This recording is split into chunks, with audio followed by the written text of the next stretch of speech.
Paz do Senhor, meus irmãos. Podem sentar, por favor? Glória a Deus. Meus irmãos, eu estou muito preocupado. Em primeiro lugar, é porque eu sei quem é que está aqui nessa noite. É o Rei, cujo reino nós vivemos, que Ele está sempre presente.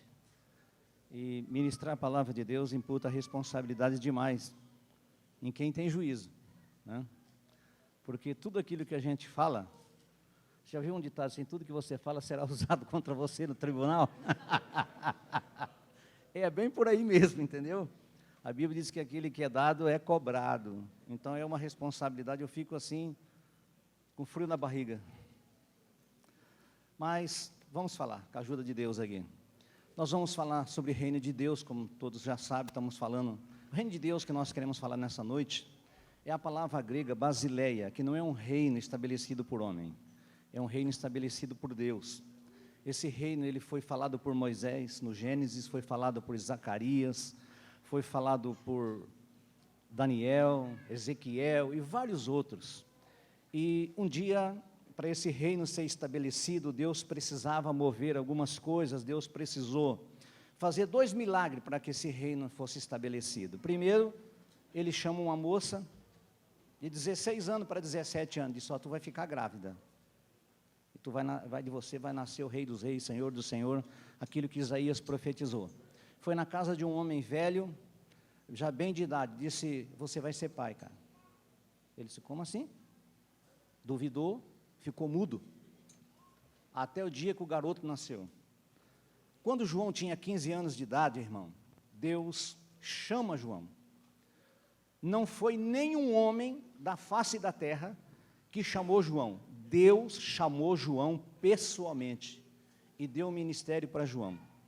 Os historiadores dizem que a família de Jesus, porque nessa idade, que João estava com 15 anos, o pai dele já havia morrido. Diz os historiadores que a família de Jesus até queria adotar João, mas ele entende que Deus mandou ele para o deserto com 15 anos de idade, para ouvir tudo que Deus tinha para falar para ele. Irmão, às vezes nós queremos sentar em algum lugar, pouco tempo, e queremos pregar, ensinar os outros, dar lição nos outros, dizer para os outros que somos melhores, ou estamos no outro patamar, exercer autoridade que nem é nossa, e aí vai indo. João vai e fica no deserto 15 anos, para pregar uma única mensagem: o reino de Deus está chegando. Quando Jesus vem na fila do batismo, ele tem uma revelação disso, e diz: eis aí o Cordeiro de Deus que tira o pecado do mundo. Aí eu pergunto para você, tu falaria isso do seu primo? Você colocaria o seu primo num outro patamar, sabendo que você foi o cara que foi credenciado por Deus, era a maior autoridade espiritual em Israel? É tanto que Jesus precisou credenciar o ministério dele em quem? Diga comigo, em João. Então, se você é obreiro, alguém credenciou você, você não caiu do céu. O único que caiu do céu foi o diabo. Então, tem gente inventando ministério. Precisa de alguém te credenciar, senão não tem validade. Existe uma coisa chamada autoridade. E se essa autoridade não colocar a mão na tua cabeça, você não vai longe. E quem te segue cai também. Então, Jesus é credenciado por João e começa a pregar durante 3 anos e meio. Qual era a mensagem de Jesus? Diga comigo: reino de Deus. Jesus, esse reino, ele não veio com a aparência que se esperavam. Esperavam um rei chegar em Israel, irmão, montado num cavalo, exercendo a sua autoridade, expulsando o governo romano, fazendo de tudo que você possa imaginar e estabelecendo a ordem. Esse rei veio numa aparência tão humilde, que em primeiro lugar, não tinha lugar para nascer, viu, Alex? O seu neto nasceu no hospital. Jesus foi para onde, irmão? Porque não tinha lugar. Teve uma vida de humildade, quando morreu, não tinha também um lugar para enterrar ele, foi enterrado na tumba de outro, porque não tinha. E hoje tem gente, irmão, que acha que tem alguma coisa, acha que tem autoridade, acha que é. O maior autoridade em Israel, civil, na época, chamava Herodes. Ele olhou para Jesus e disse assim: você sabe que eu tenho autoridade para te matar, para te soltar, para fazer o que eu quero com você. Jesus olhou para ele, irmão, mas sem pensar, disse assim para ele: rapaz, nenhuma autoridade você teria se não viesse do meu Pai. Ele tem autoridade. Aleluia. Então nota, irmão, que em todo tempo, sendo Jesus quem era, nunca ele disse que veio para fazer algo. Ele sempre disse: eu vim para fazer a vontade do Pai. Então, quando Jesus fala lá em Mateus capítulo 5, não precisa ler para a gente ganhar um tempinho mais, para acelerarmos um pouco. Ele descreve ali quem vai entrar nesse reino, ou quem já está nesse reino. Fora isso, está fora desse reino. Para a igreja de hoje, ele diz: olha, aquele que crer e for batizado, aquele que não crê, não vai nem ver o reino de Deus. Então percebe que para a porta do reino de Deus, chama-se arrependimento. Ninguém entra nesse reino se não passar por isso. Arrependimento é mudança de vida. É aquilo que Jesus falou para Nicodemos: ei, cara, se você não nascer de novo, você não vai ver nem o cheiro do reino de Deus. E ele, Nicodemos, a princípio, por sua posição, ficou meio assim, mas no fim da vida de Jesus, ele estava lá publicamente, pedindo o corpo de Jesus para ser enterrado, porque conheceu e entendeu o que era o reino de Deus. Nesse reino, irmão, você não precisa se preocupar com posições, não precisa se preocupar com isso, porque esse rei, ele não precisa de intermediário, porque ele é autossuficiente, e o reino dele, diz assim, Paulo falando, escreve assim, que o reino de Deus não é comida, nem bebida, mas o quê? Paz, justiça e alegria onde, irmão? No Espírito Santo. Esse é o segredo. Não é festa que fazemos churrasco, é fruto do Espírito, alegria, paz, esses negócios, tudo que nós estamos falando aqui, é fruto do Espírito, e ninguém pode dar esse fruto, se esse rei não te credenciar para você fazer isso. Lembra de que a mãe intercedeu pelo filho? Nota que esse negócio de querer poder não é de hoje não. Quando Jesus estava revelando que ele ia morrer, os discípulos já estavam disputando entre eles, quem ficaria na vaga? Quem é maior aqui? O Pedrão? O João, que é mais chegado? Quem é o maior? Sabe o que Jesus faz? Jesus não responde. Depois de 6 dias, Jesus pega, irmão, chama uma criança e diz: vem aqui. Maior no reino de Deus, precisa fazer igualzinho essa criança. Jesus, ele não veio para servir, para ser servido, veio só para servir, e continua te servindo até hoje. Continua até hoje. Agora eu falo para você, algumas características que tem criança, mas tem outras que precisam ser mudadas. Você imagina uma criança, se ela tivesse 110 quilos de peso, ela mataria a mãe na primeira oportunidade que a mãe não desse a mamadeira, sim ou não? Ou não? Mataria. Por isso que nós precisamos crescer de que jeito? Diga comigo, uniformemente, e caminhando no reino, aos poucos, para que você não mate os outros no reino, senão a gente mata os outros no reino, ok? Então esse reino não precisa de disputa, porque quem te credencia está te vendo, e no momento certo ele vai te credenciar. E esse negócio de reino é tão importante, irmão, tão importante, que só nos evangelhos, tem 110 citações sobre reino de Deus. Se não fosse importante, Jesus não ficaria 3 anos e meio só falando desse negócio. Hoje nós queremos pregar e inventar tanta coisa, mas Jesus só pregou uma única mensagem: o reino de Deus está entre vós. Vocês não conseguem discernir o tempo de Deus, o que Deus quer fazer, e aí vai indo. Mas vamos entrar aqui no nosso texto, aqui, senão a gente não termina esse negócio hoje. A página 135 do nosso livro é o início daquilo que nós vamos começar falando. Jesus conta a parábola de dois construtores. Os dois construtores tinham tudo em comum.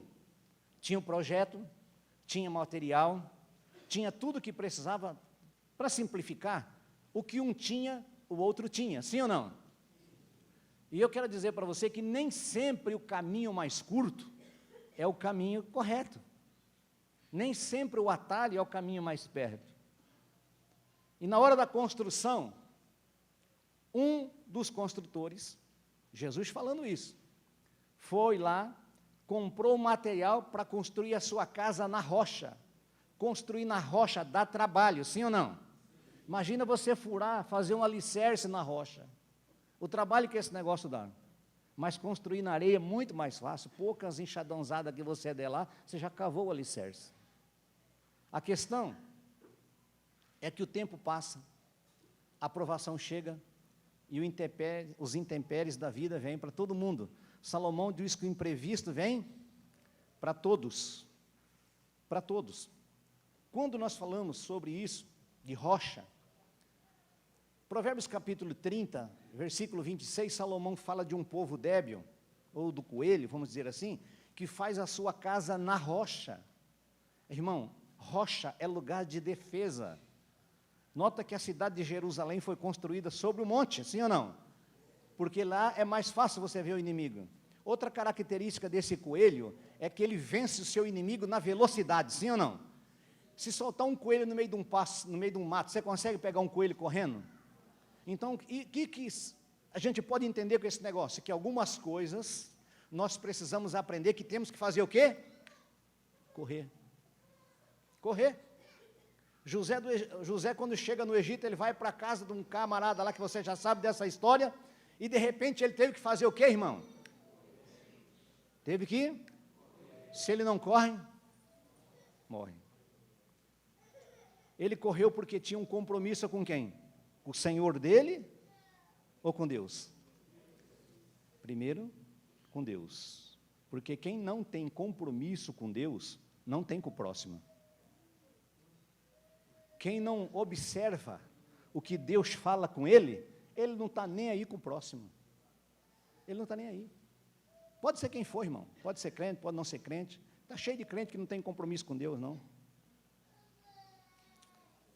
Hoje nós estamos vivendo uma época de crentes endemoniados.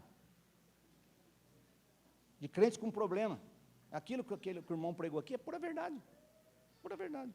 Então nós temos que aprender a fugir de muitas coisas, da aparência do mal. Não é nem do mal, é da aparência. Se aquele negócio não cheira bem, não vai lá. Não dá para comungar luz e treva, não dá para andar junto. Você é sal da terra, isso é luz. Onde você está, clareia tudo. Você é filho de Deus, você representa um reino. Aleluia! Aleluia! Deus te deu uma responsabilidade para você representar um reino. Este reino tem linguagem própria. Nesse reino não tem espaço para palavrões. Nesse reino tem uma bandeira para você levantar ela. Nesse reino tem uma constituição que se chama Bíblia, palavra. Você vive num reino que você não conhece. Ou você conhece a vontade do seu rei para você, porque você representa um rei. Nós temos uma bandeira na mão. A bandeira de Jesus, ela tem lá o quê? Na insígnia da bandeira de Judá, tem o quê lá, irmão? Diga comigo, um leão. Quando você levanta essa bandeira, os demônios dobram o joelho. O nome do Senhor é glorificado, porque não há ninguém maior do que esse rei. Ele tem autoridade absoluta sobre todas as coisas. Tudo está na mão dele. Aleluia. Voltamos à construção. E esses dois homens começam a construção e de repente vem a chuva, vem a enxurrada. E não demorou muito para a casa desmoronar. Mas a outra casa permaneceu. E eu pergunto para você, quanto tempo nós estamos passando para construir essa casa? O que nós estamos gastando? Que esforço nós estamos tendo para construir essa casa do Espírito de Deus na sua vida? Quanto tempo você gasta com isso? Quanto tempo você gasta lendo esta palavra? Quanto tempo você, já foi falado aqui hoje, quanto tempo você gasta orando? Quando você levanta, o que você pensa? Eu levanto pela manhã, Espírito Santo, eu te adoro, eu te adoro, eu te adoro. Irmão, ultimamente, a minha oração, eu não peço nada, nada, a minha esposa está aí, quem está comigo, quem sabe, eu não fico lá, Senhor, olha isso, não, Senhor, eu sei que tudo está na mão dele, sim ou não? E nada foge ao controle. Então, Espírito Santo, o que você quer fazer hoje? Eu quero só entender o que você quer fazer. Então, irmão, é assim que funciona. A Bíblia diz que quem é dirigido por esse Espírito, ele é como uma palha no vento. Ele não tem direção, ele não sai com uma direção, ele espera a direção do vento. Aonde o vento move é o lugar que ele vai.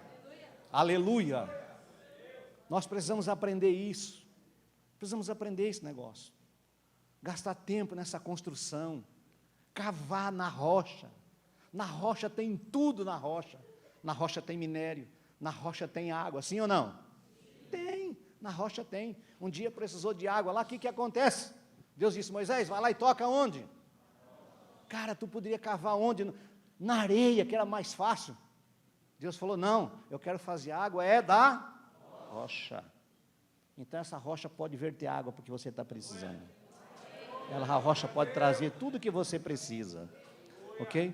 Então essa rocha está posta, irmão, para você fazer a tua construção nela, para quando chegar os intempéries da vida, você está alicerçado, para você ser um alicerce naquilo que Deus quer na tua vida, dá trabalho. Não pensa que é do dia para a noite, não pensa que é no estalar de dedo que você já está preparado para aquilo que Deus tem na sua vida. Você vai precisar ser tratado, vai ser tratado para o que Deus tem na sua vida. Aleluia. Nem Jesus escapou desse tratamento. Então não pensa que não existe cristão que não vai receber o tratamento, a menos que você não queira construir na rocha. Se você quiser as facilidades, está sendo proposto aqui. Jesus disse que a escolha é nossa, podemos construir na rocha ou na areia.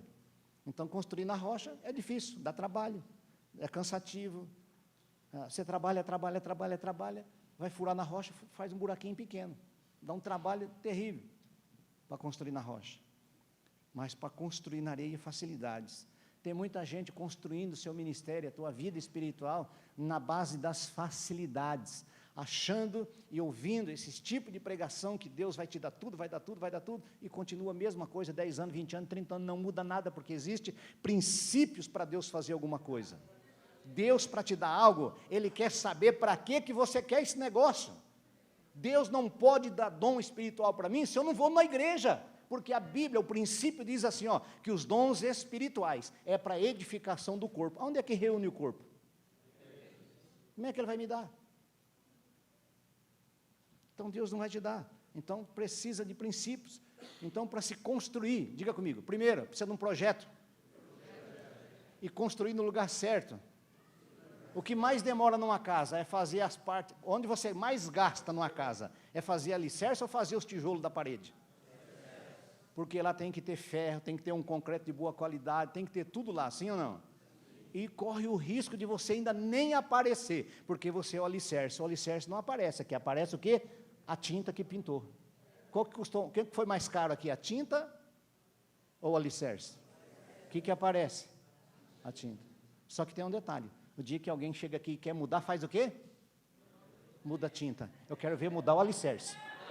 Aleluia! O alicerce não muda, irmão. Paulo diz que o fundamento já está posto e não pode ser mudado. Aleluia. Aleluia. Quando esse alicerce está colocado, pode vir o vento, irmão. Pode soprar, pode vir chuva. A água pode até passar por dentro, mas não cai. Aleluia. E quando a chuva passa, só dá uma limpada e continua tudo de novo. Aleluia. Mas a casa da areia, vai parar dentro do rio. Vai desfazer e vai virar. Não vai virar nada, vai virar um monte de destroço. E quem está dentro? Morre.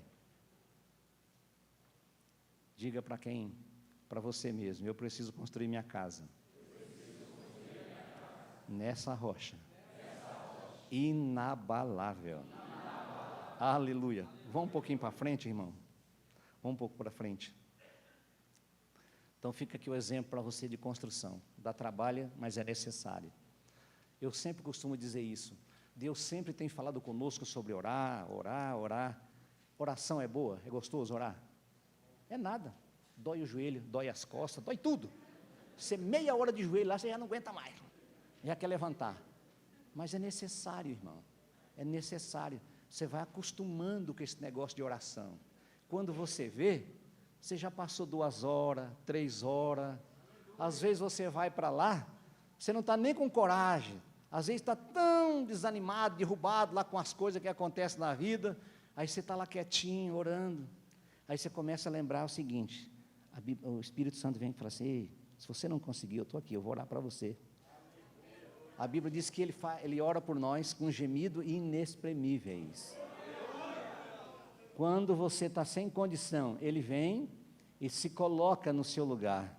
E de repente, sabe o que acontece? Desce uma lágrima no seu olho. Você não está falando nada, quem está falando é ele. Mas é você que chora, ele não chora. Aleluia. Daqui a pouco sai lá, aleluia. Ele é. Eu acho que o Espírito Santo fala assim, está criando coragem. Está criando coragem, vamos aí. Daqui a pouco você está orando, você está lá e vai e fala. Porque, irmão, foi para isso que ele foi enviado. Quando o reino foi estabelecido, Jesus disse, vocês vão precisar de algo a mais nesse reino, e eu vou enviar sobre vocês o Consolador, que nunca te deixará sozinho, ele estará com você todos os dias. Aleluia. Então, muitos dias da nossa vida, não pensa que é você que está com essa força toda, é ele que está dizendo, vamos lá, você consegue, eu estou junto, vou te dar força. Alguém te desanima com palavra, com alguma coisa, e fala, não, estamos juntos, vai dar certo, vamos lá, vamos lá, vamos lá, vamos lá, vamos lá, e daqui a pouco você está de novo firme. Por isso que nós precisamos estar atento àquilo que o Espírito quer fazer, ok, irmão? Vamos um pouco mais para frente, na página 145, vai falar de uma outra parábola, é a parábola do centurião. Jesus conta esta parábola. Jesus estava em Cafarnaum nessa época. Jesus morou alguns anos em Cafarnaum. Jesus teve uma boa parte do seu ministério que foi estabelecido em Cafarnaum. A maioria dos milagres que Jesus fez foi tudo em Cafarnaum. Por isso que ele fala assim que o profeta não tem honra em casa, porque ele morava lá, os milagres aconteciam lá e ninguém acreditava. E Jesus chega num determinado lugar e começa a falar. E chega lá, a Bíblia diz que esse centurião enviou alguns anciões. Então veja bem, no governo romano não tinha ancião, ancião só tinha dentro do povo de Israel. Esse tratamento era de judeu, não era de romano. E ele chega e diz assim, olha, o centurião, o meu senhor, que a gente conhece aí, um amigo, Jesus pediu para que você faça alguma coisa pelo funcionário dele, que está para morrer. E Jesus olhou para aquela situação e disse, eu vou lá. E quando Jesus chega perto da casa, ele manda outras pessoas dizer para Jesus, fala para ele, que ele não precisa vir aqui na minha casa, que ele não precisa entrar na minha casa, que ele somente manda uma única palavra. Diga comigo, Deus faz tudo pela palavra. Deus gosta de conversa. Irmão, eu aprendi esse negócio que Deus gosta de conversar. Quando ele foi fazer o mundo, que jeito que ele fez? Você pensa que ele foi fazendo uma bolinha, falou, isso aqui é o céu, isso aqui é a terra. Não, ele disse o quê? O que ele fazia com Adão todo dia? Irmão, não parece uma besteira falar um negócio desse? Deus não sabia tudo que Adão fazia? Lógico que sabia. Ele chegava aí, Adão, como é que foi seu dia, cara? Está com saudade de você, rapaz. Vim aqui para bater um papo. Vamos lá, o que você fez hoje? Deus sabia de tudo, irmão. Mas Deus queria o quê? Diga comigo, relacionamento. É isso que Deus espera de você. Eu acho que tem gente aqui que Deus já está com saudade dele. Aleluia. Fala com ele, irmão. Eu aprendi esse negócio de falar com ele. Fala com ele que ele está ouvindo você todo dia, com paciência. Para ele você pode contar tudo, né? Não tem segredo. Manda tudo lá. Estou mal, estou ruim, fiz isso hoje. Ele não estou entendendo. Outro dia o rapaz falou um negócio interessante lá na igreja. Ele falou assim que Deus tem hora que dá uma amnésia em Deus. Deus esquece de tudo. O cara vai lá, pronta. Ele vai lá e dobra o joelho e ora, Jesus perdoa, vem um capeta. Ouvi seu servo lá hoje. Aprontou, fez isso, fez aquilo. Sabe que eu não me lembro? Eu já lancei no mar do esquecimento, rapaz. Aleluia!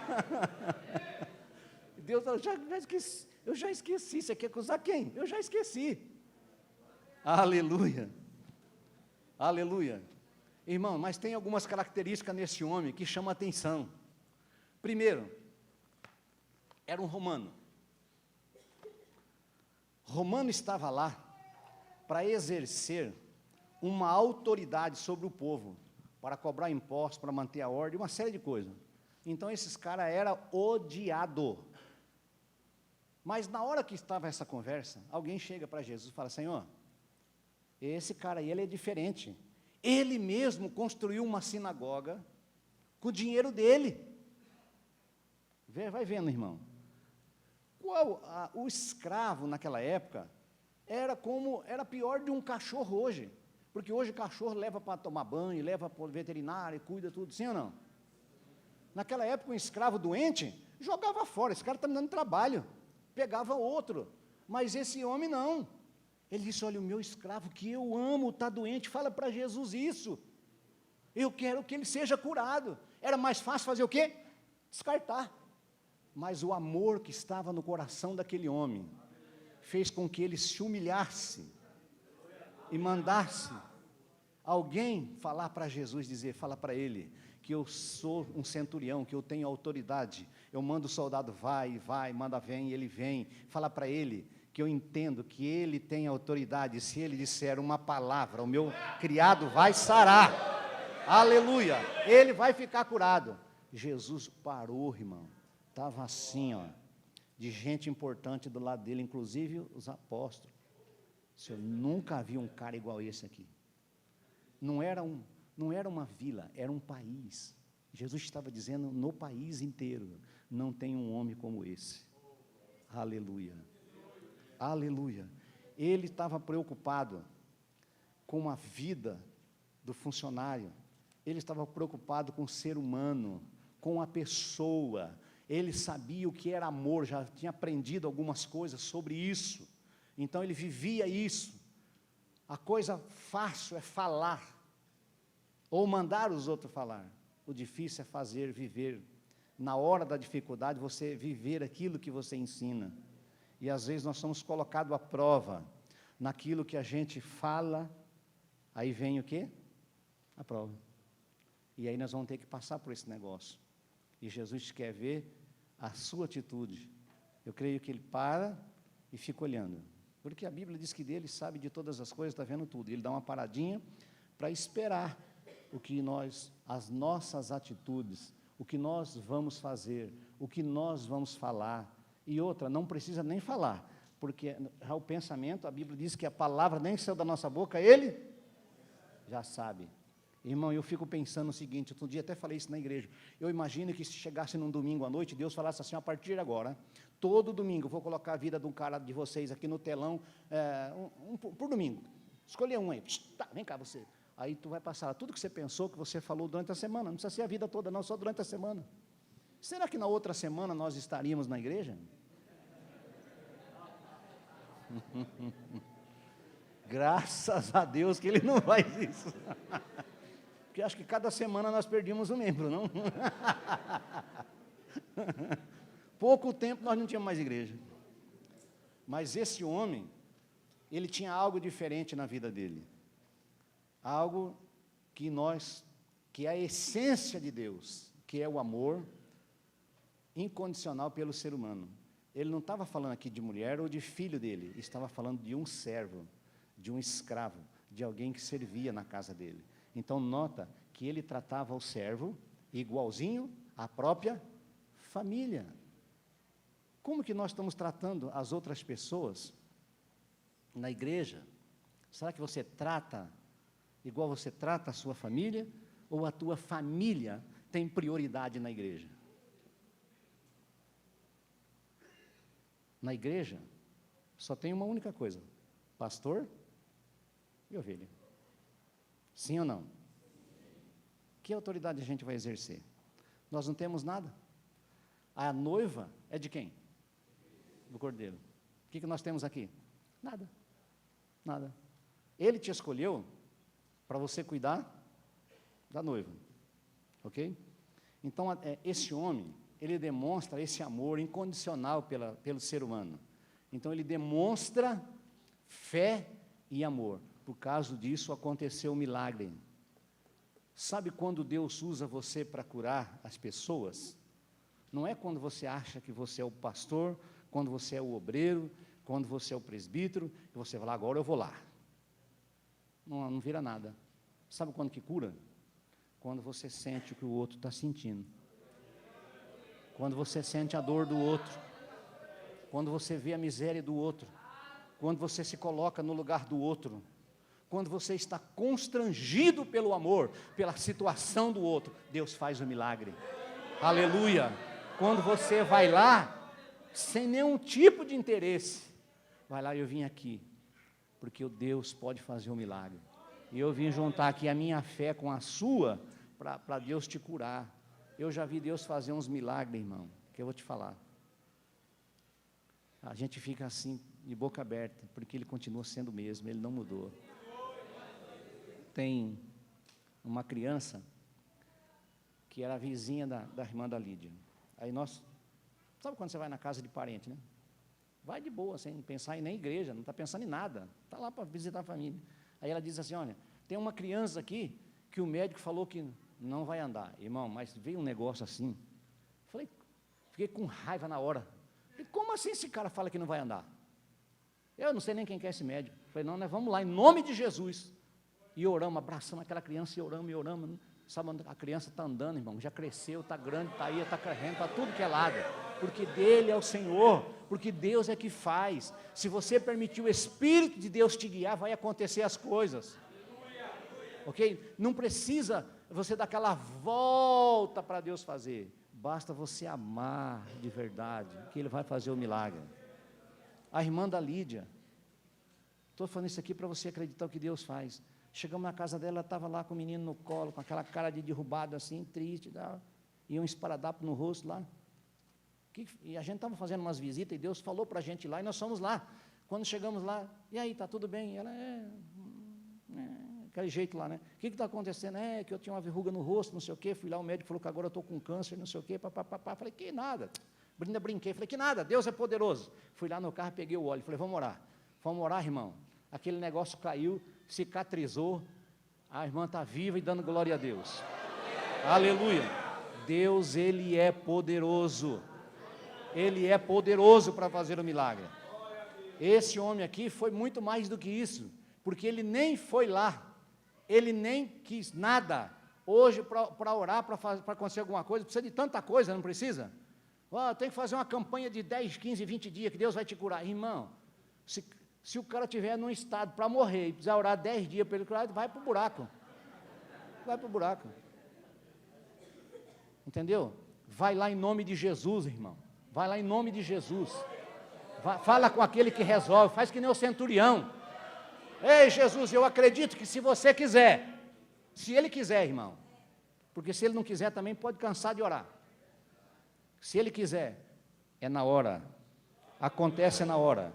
Recentemente, uma irmã lá da nossa igreja, eu nem estava lá, pastor, aquele dia que eu fui com o senhor lá, na igreja, a irmã tinha acabado de dar o testemunho quando eu cheguei. A irmã foi curada de 8 câncer. A igreja, não foi isso, irmã? Os irmãos que eram da igreja? 8? Hã? 18? Eu achei que era 8. Era um atrás do outro. Dava um câncer na mulher, um atrás do outro, um atrás do outro. E a irmã, eu cheguei lá, eu vi ela lá, fiquei até assim, né? Que ela estava no hospital. Ela falou, pastor, eu voltei para minha casa. Eu disse, glória a Deus. Aleluia. Agora, pensa o que essa mulher deve estar falando por aí. Pensa o que essa mulher está falando, irmão. Pensa, quando nós chegamos na casa dessa mulher, eu não conhecia ela, a irmã Glória que foi junto, e uma outra irmã que eu não lembro nem quem é agora.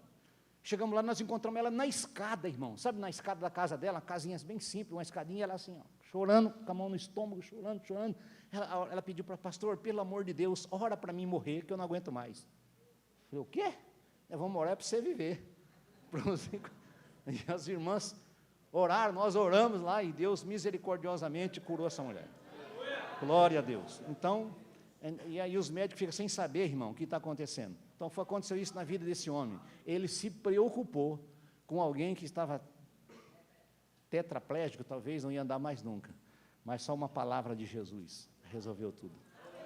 Aleluia. Então, pensa se você é patrão, pensa se você é líder, pensa em tudo isso aí, o que você está fazendo, que amor que você tem com as pessoas, até onde vai o seu amor, está preocupado de verdade ou está cumprindo o protocolo? Porque às vezes nós cumprimos o protocolo, eu vou lá porque sabe como é que é, está doente, se eu não for, vai falar demais, então para evitar o falatório eu vou lá. Mas o centurião não fez isso não, ele falou, eu quero esse homem curado. Alguém pensa assim, né? Esse cara era folgado, né? Já era centurião mesmo, ele mandou os caras lá só para não ir, para ficar folgado, né? Para não ter que gastar e comprar outro escravo. Não, o negócio dele era fé e amor de verdade, pelo seu funcionário. Aleluia. Irmão, vou pular um pouco mais para frente, porque eu quero gastar um pouco de tempo agora. No capítulo 13, que fala, que é na página 157, que vai falar aí das bodas.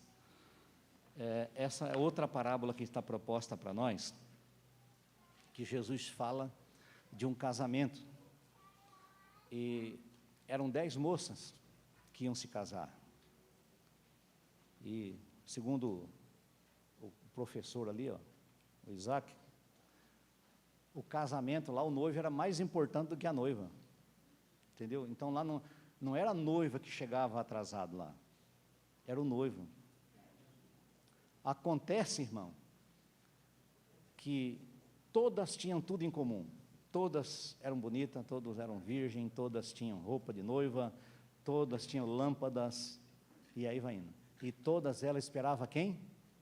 O noivo. Quem está esperando a noiva aqui? Aleluia. Acontece que a lâmpada, naquela época, não era um reservatório grande de óleo, ela era pequena, então passava um tempo, o óleo acabava, e precisava repor. Acontece que 5 delas levaram um reservatório, ok?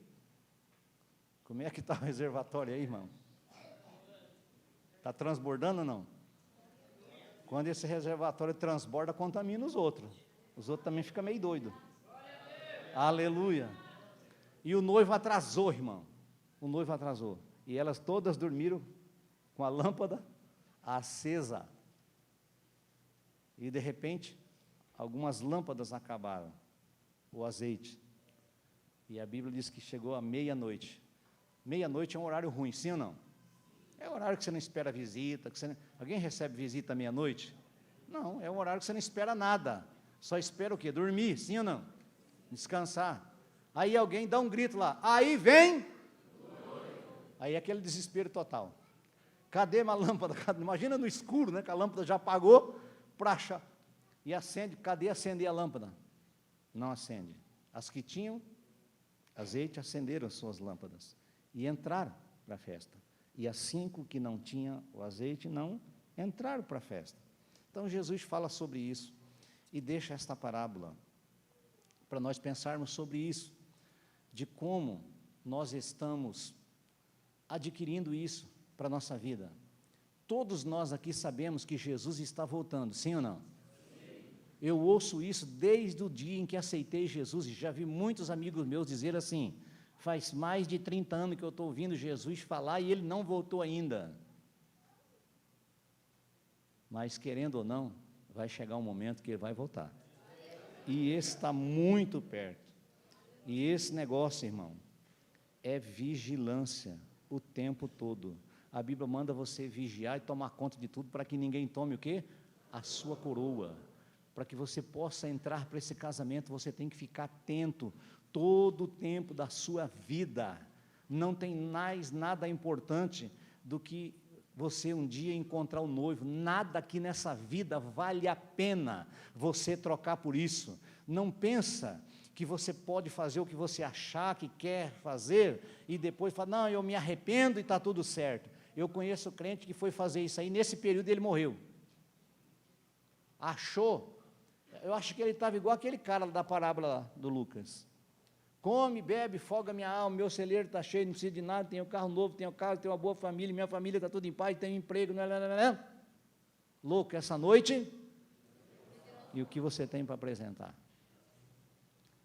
Não dá tempo de adquirir, não dá tempo de pegar emprestado, não dá tempo para falar com a mãe, não dá tempo para falar com o filho.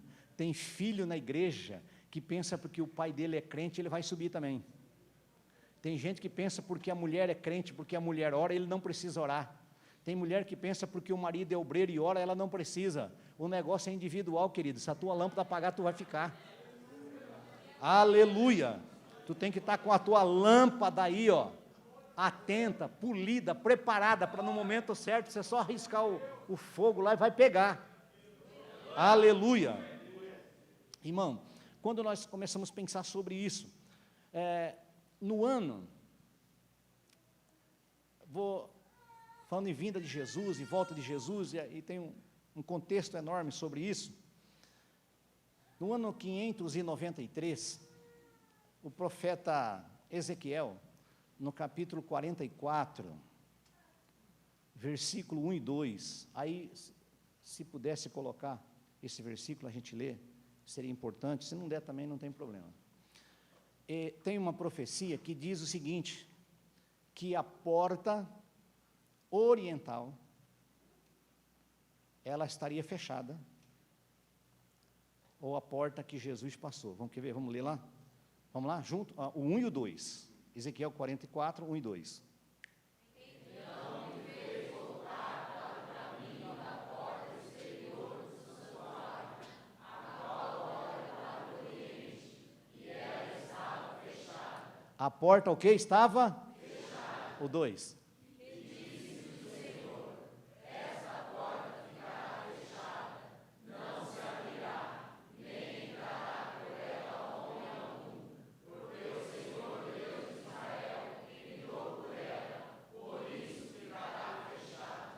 Quem é que fechou essa porta? Ok. Essa porta, irmão, quem já foi em Israel, o pastor sabe disso, Isaac muito mais que morava lá, era a porta que dava direto no Monte das Oliveiras. No ano 593, mais ou menos, Ezequiel falou essa profecia. E Isaac disse que Jerusalém, ela foi destruída mais de 60 vezes, é isso mesmo, Isaac? Destruída e reconstruída mais de 60 vezes. No ano 1520, um sultão chamado Solimã, depois do ano 70, que teve aquela revolução, que morreu muita gente lá, criança, jovem, velho, morreu muita gente, que o general Tito lá saqueou, levou o ouro das paredes, etc., do templo e tal. Aí foi reconstruído e tal, e quando, lá para o ano de 1520, novamente essa cidade é tomada por um sultão chamado Solimã, no ano 520. Esse cara reconstruiu o muro que existe lá hoje, que tem esse portal. Na hora que estava fazendo, irmão, veio alguém esperto, sabe aquelas pessoas espertas que quer aproveitar o meio para se beneficiar? Ele sabia que essa porta era a porta que Jesus entrou, é aquela porta que Jesus entrou lá, quando ele entrou montado no jumentinho, lembra disso? Que as pessoas eram pobres, colocavam folhas de de coqueiro, porque não tinha roupa. Os ricos pegavam a sua roupa, a sua capa estendia, mas os pobres colocavam folha de coqueiro, aquele negócio todo. Então, por estudar a profecia de Ezequiel, ele sabia que quando Jesus voltasse, Jesus entraria por essa porta.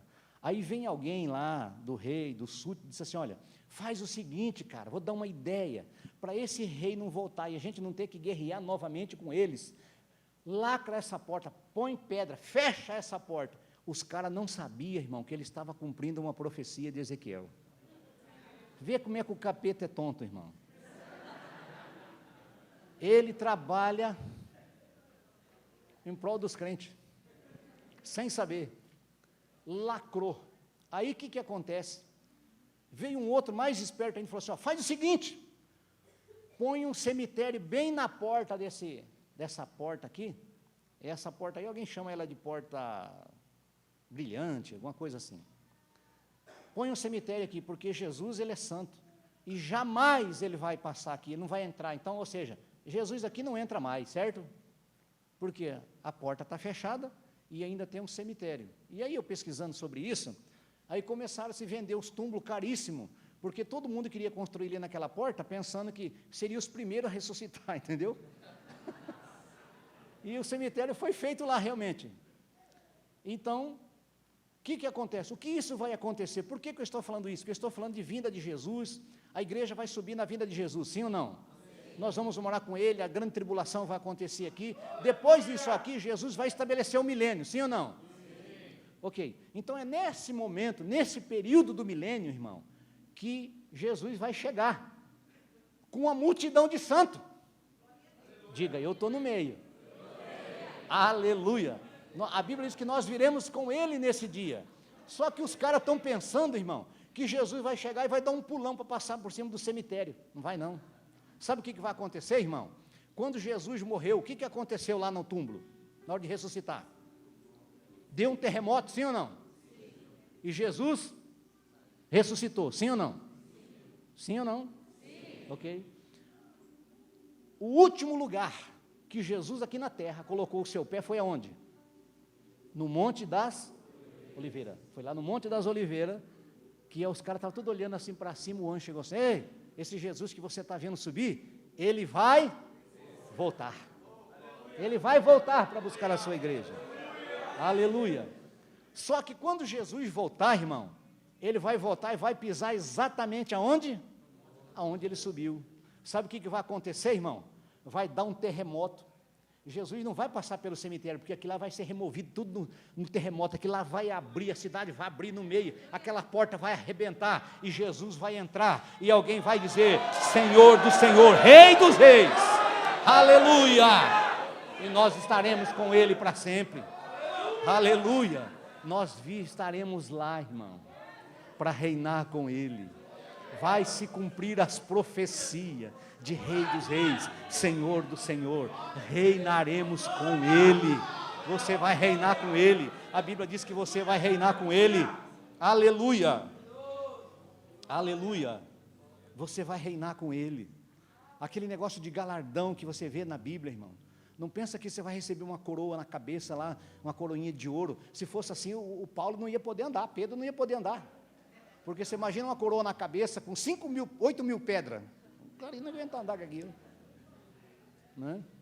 Então esse negócio é simbólico, irmão, nós vamos receber posição hierárquica no reino milenar de Cristo, tem gente que está na igreja, sentado lá no último banco, e você não dá nada para ele, vai ocupar cargos importantes, aleluia, e aqueles que você acha que é o bambambam, vai pegar o fim da fila lá, vai pegar os cargos menos importantes, porque Deus não está olhando para bambambam, Ele está olhando para as intenções do coração, por isso que vai ter lá um negócio, aleluia, aleluia, Ele vai estabelecer lá imagina como se fosse uma fogueira, e todo mundo vai estar aqui em pé olhando, chegou a sua vez, as suas obras vão passar tudo aqui agora, para ver o que vai acontecer com ela, o que sair aqui do outro lado, irmão, é o galardão que você vai receber, aquelas vezes que a gente falou assim, meu nome não está lá no panfleto, já era, irmão,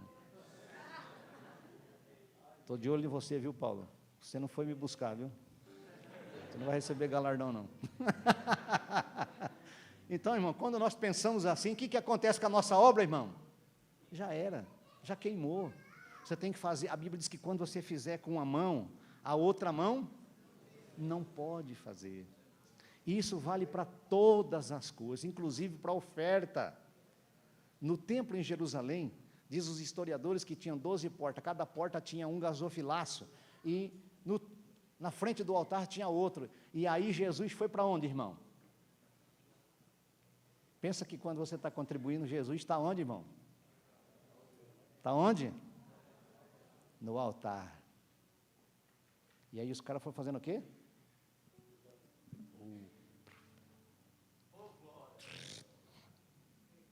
E ainda dava para fazer assim para o povo ver ainda, né? Aí vem alguém lá, bem, bate lá no fundo do gasofilácio. Os discípulos, irmão, os caras gostavam de sofrer, viu? Será que essa mulher aí não pensa, não? O que ela está fazendo? Jesus falou assim, aí, essa mulher deu a maior oferta, os caras ficaram indignados com aquilo. Como assim? O cara acabou de jogar um pacote lá dentro. Essa mulher soltou uma moedinha lá, não tem valor nenhum. E Jesus falou assim, ó, era tudo que ela tinha.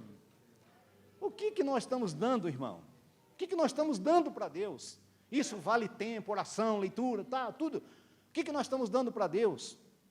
Um dia, irmão, Davi estava na batalha, e um soldado ouviu Davi dizer que estava com sede. O que esse cara faz? Atravessa o arraial do inimigo, se rastejando. Vai lá e traz o que para Davi? Para servir quem, irmão? Deus ou um homem? Ou o rei? Que esforço você está fazendo para servir o rei? Davi pega aquele negócio na mão, olha bem para a cara do soldado.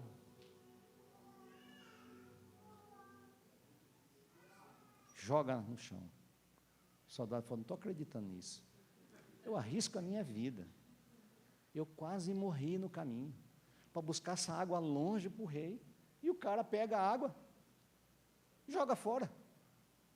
Só que em seguida ele escuta Davi dizer assim, eu não posso aceitar o sacrifício de um homem nesse nível. Não sou digno. Não posso. Em outro lugar, irmão, Davi queria oferecer um sacrifício. Sempre tem os bajuladores, sim ou não? Sim. Sempre. Esses caras sempre estão perto, para se beneficiar de alguma forma. Olha, quero oferecer um sacrifício. Já vem o cara. Quantos bois você quer? Pode falar, Davi. Escolhe aí. Davi disse assim, jamais oferecerei ao Senhor aquilo que não me custe nada. O que não tem valor para você, muito menos para Deus. Para Ele não tem. Sabe por que os caras foram rejeitados? Porque oferecia ovelha com defeito. Oferecia sacrifício com defeito. Porque não faziam caso daquilo que Deus estava falando. Mesmo imbuído de boas intenções, Deus não recebe esse negócio. Não recebe. Ele sabe que você pode fazer um pouco mais. Ele sabe que você pode fazer. E antes de Deus aceitar a sua oferta, Ele quer aceitar você primeiro. E se isso não acontecer, já era a tua oferta. É tanto que Jesus fala assim, ó, se você tiver qualquer problema com alguém, deixa a sua oferta aonde, irmão? Aonde? Por que no altar, irmão? Por que em qualquer outro lugar da igreja? É porque aqui no altar, quem é que está aqui para receber a oferta, irmão? É Ele que está aqui. Ele está falando assim, deixa a oferta aqui comigo, meu amigo. Deixa ela comigo aqui, que ela está bem guardada. Vai lá, se arrume a tua vida e volta aqui, que aí eu vou te receber. Você primeiro, depois a sua oferta. Aleluia. Essa é a condição do reino. Então, viver no reino é viver na contramão. Viver no reino é viver na contramão do mundo, da igreja, de muitas pessoas que não querem viver nisso.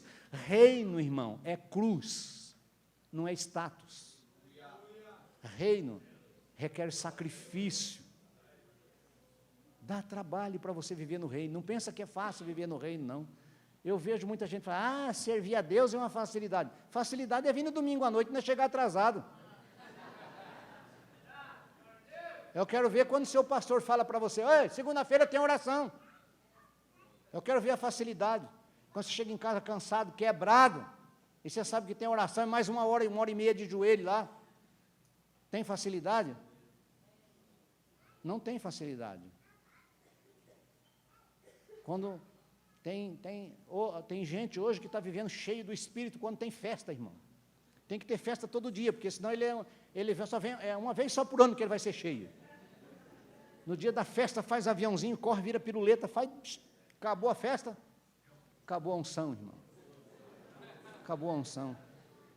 Parece que ele nunca leu que Jesus disse assim, eis que estou convosco todos os dias que tem festa na igreja. Vai lá que o negócio vai ser bom. Nós, por muito tempo, temos ouvido os crentes dizer assim, vou para a igreja porque eu vou buscar uma bênção. Igreja é sinônimo de bênção. Parece que tem um painelzinho lá com escrito bênção. Eu aperto o botãozinho, a bênção, pum, cai. Ou então chego lá, Deus, o Senhor tem que me dar porque eu sou seu filho. Ó Senhor. É igualzinho aqueles 2 caras que estavam orando lá. Olha, eu sou dizimista, hein, Senhor? O Senhor tem que me abençoar, porque eu sou dizimista. Grande coisa, você não está fazendo nada, você está só devolvendo que não é seu. Se não fizer, está roubando. E eu disse aqui para os alunos aqui do CCO, quantos alunos tem de CCO aqui? Eu falei para os alunos do CCO aqui o seguinte, irmão, que uma família inteira que não é dizimista não é uma família, é uma quadrilha.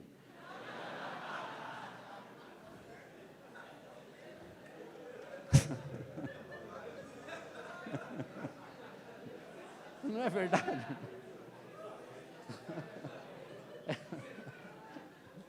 É eu que estou dizendo isso, não? É a Bíblia, irmão. A Bíblia fala que se eu não fizer isso, eu sou o quê? Ladrão, sim ou não? Sim. Ladrão. E um grupo de ladrão é o quê? Quadrilha. Devia ser tudo preso. Devia ser tudo preso. E lá no Apocalipse diz assim, ficarão de fora quem, irmão? Quem que vai ficar de fora? Percebe como é que não é fácil viver no reino, irmão? Tudo que Jesus falou, nessas pregações de reino, 60% ele falou sobre o quê? Dinheiro. Hoje, se você dá uma palavrinha um pouquinho mais na igreja sobre dinheiro, aí quando você contribui, quem que é? Deus é abençoado com a sua oferta? Deus deixa de ser Deus ou fica mais Deus se você contribuir? Não. Quem é que é abençoado? Eu. Sabe por que nós não somos ricos? Sabe por que nós não somos ricos? E dizemos que nós somos filhos de quem? Nós somos filhos de quem, irmão? Deus é pobre? Ele é dono de todo o ouro, toda a prata? Por que eu não sou rico? Se eu sou filho dele. Porque o meu coração não está nele. Nele. O Jesus disse assim lá na conversa dele do reino, ele falou assim, aonde está o seu tesouro aí? Se o nosso coração estivesse nele de verdade, e é tão simples isso, gente. Ele disse, busca primeiro o reino de Deus, busca primeiro o quê, irmão? Reino, reino, reino, reino, reino, reino, reino. Reino. Busca primeiro o reino dele, e a sua justiça, e as demais coisas. Experimenta fazer isso, irmão. Você vai ver o cuidado de Deus para com a tua vida. Ninguém vai ficar na prova a vida inteira. Esse negócio tem que passar. Se você vive no reino, você está trabalhando para o cara mais rico que existe, que é Deus. Eu não acredito que Deus vai te chamar para você servir no reino e vai te matar de fome. Um dia, os discípulos tiveram essa preocupação.